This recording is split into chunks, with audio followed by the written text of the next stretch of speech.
பொதுவா சிவனுக்கு உரிய ராத்திரி அப்படின்னா சிவராத்திரிய சொல்லலாங்க. சிவராத்திரி விரதம் முக்தியை தரக்கூடிய விரதமா இருக்கு. அந்த வகையில ஆனி மாதம் சிவராத்திரி விரதத்தை நம்ம இருப்பதால சிவபெருமான இப்படி வழிபட்டா துன்பங்கள் தீரும் அப்படின்னு சொல்றாங்க. அவரை இப்படி வழிபட்டா என்னென்ன நன்மைகள் நமக்கு கிடைக்கக்கூடிய மகிமை என்ன அப்படின்னு நிறைய விஷயங்களை இந்த வீடியோல பார்க்கலாம். சிவனை அதிகாலையில வணங்கினால் நோய்கள் தீரும், பகலில் வணங்கினால் விருப்பங்கள் நிறைவேறும், இரவில் வணங்கினால் மோட்சம் கிடைக்கும்.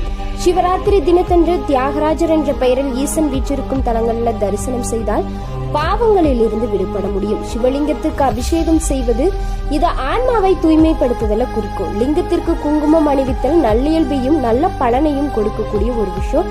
உணவினை நைவேத்தியமா படைத்து வழிபடுவதால நீண்ட ஆயுளையும் விருப்பங்கள் நிறைவேறுவதையும் குறிக்கும். தீபமிடுதல் செல்வத்தை வணங்கும். எண்ணெய் விளக்கேற்றுதல் ஞானம் அடைதலை குறிக்கும். வெற்றிலை அளித்தல் உலக இன்பங்கள்ல திருப்தியை குறிக்கும். சிவனை இப்படி வழிபடுவதால் நமக்கு நிறைய நன்மை